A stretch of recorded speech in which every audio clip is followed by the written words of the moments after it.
توحید کا مفہوم۔ اسلامی عقیدہ میں سب سے پہلا عقیدہ توحید کا ہے۔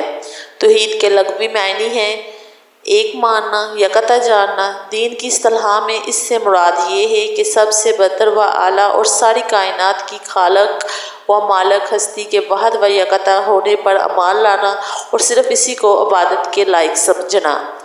حضرت آدم علیہ السلام سے لے کر حضرت محمد صلی اللہ علیہ وآلہ وسلم تک جتنے بھی پیغمبر تشریف لائے، سب نے لوگوں کو توحید کی تبلیغ کی اور انہیں بتایا کہ کائنات کی تمام اشیاء اللہ ہی کی مخلوق ہیں اور سبھی اس کے عاجز بندے ہیں، اس لیے صرف اللہ ہی کی عبادت کرنی چاہیے اور اسی کے احکام کو ماننا چاہیے۔ وجود باری تعالیٰ۔ جب بھی ہم کسی بنی ہوئی چیز کو دیکھتے ہیں تو ہمارا ذہن اس کو بنانے والے کی طرف منتقل ہو جاتا ہے۔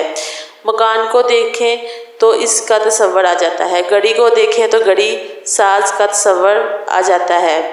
کیوں نہ کہ ہم یہ سوچ بھی نہیں سکتے کہ مکان کے بغیر کوئی گھڑی ساز کے بغیر بن سکتی ہے۔ اسی طرح جب کائنات پر غور کیا جائے تو ضرور اس کے بنانے والے کا خیال بھی آئے گا۔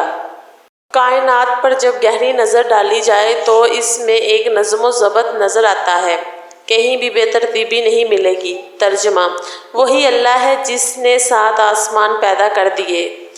تو اللہ رحمان کی سمت میں کوئی فطور نہ دیکھے گا، سو تو پھر نگاہ ڈال کر دیکھ لے، کہیں تجھ کو کوئی خلیل نظر آتا ہے؟ پھر بار بار نگاہ ڈال کر دیکھ، لوٹ آئے گی تیری پاس تیری نگاہ درد ہو کر تھک کر۔ سورج اپنے مداح میں گردش کر رہا ہے اور چاند کے مداح میں نہیں جاتا اور چاند سورج کی طرف نہیں بڑھتا۔ اسی طرح ایک خاص وقت تک رات رہتی ہے اور ایک خاص وقت تک دن۔ نہ آفتاب کی مجال ہے کہ چاند کو جا کر پکڑے، نہ رات دن سے پہلے آ سکتی ہے، سب ایک ایک دائرے میں تیر رہے ہیں۔ کائنات کی ہر چیز میں ایک مقررہ انداز اور خاص نظم و ضبط پایا جاتا ہے۔ ہم نے ہر چیز کو ایک خاص انداز سے پیدا کیا ہے۔ کائنات کا یہ نظام و نظم و ضبط اس بات کی روشن دلیل ہے کہ ایسی اعلیٰ و ذات موجود ہے جس نے کائنات میں یہ خوبصورت نظام پیدا فرمایا۔ بے شک آسمان اور زمین کی پیدائش، رات دن کے اول عدل بدل میں اہل عقل کے لیے بڑی نشانیاں ہیں۔ دن رات، چاند، سورج اور زمین، آسمان کا نظم و ضبط سب اللہ تعالیٰ کی حکمت اور کاریگری کی نشانی ہے۔ کاریگری اللہ ہی کی ہے جس نے ہر چیز کو مضبوط بنا کر رکھا ہے۔ ایک اور مقام پر ارشاد ہوا ہے، کیا یہ لوگ بغیر کسی کے پیدا کیے پیدا ہو گئے ہیں، یا یہ کہ خود اپنے خالق ہیں، یا انہوں نے آسمان اور زمین کو پیدا کر لیا؟ اصل یہ ہے کہ ان میں یقین ہی نہیں۔ جس طرح زمین و آسمان اور ساری کائنات وجود باری تعالیٰ کی گواہی دیتے ہیں، اسی طرح انسان کی فطرت کی آواز بھی یہی ہے۔ انسانی تاریخ کے مطالعے سے مذہب اور وحشی سے وحشی، ہر طرف کے قدموں میں قدیر مطلق کی ذات کا اعتراف ملتا ہے۔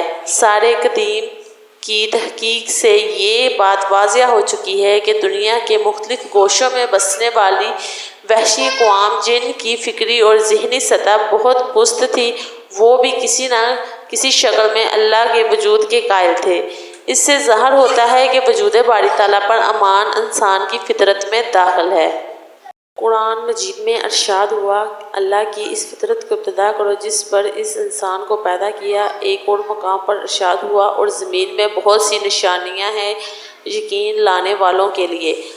خود تمہاری ذات میں بھی تو کیا تمہیں دکھائی نہیں دیتا؟ کائنات کو بنانے والا یہ اعلیٰ ہستی صرف ایک ہی ہے، انسان کو صحیح سوچ اور اسے صحیح نتیجے پر پہنچاتی ہے۔ کیوں نہ کہ اگر ایک سے زیادہ رب ہوتے تو ان کے بہنے تصادم کی وجہ سے کائنات کا یہ نظام ایک لمحے کے لیے بھی قائم نہ رہ سکتا، لیکن کائنات تو اپنی مرتوب منظم شکل میں موجود ہے، یہ اس بات کی دلیل ہے۔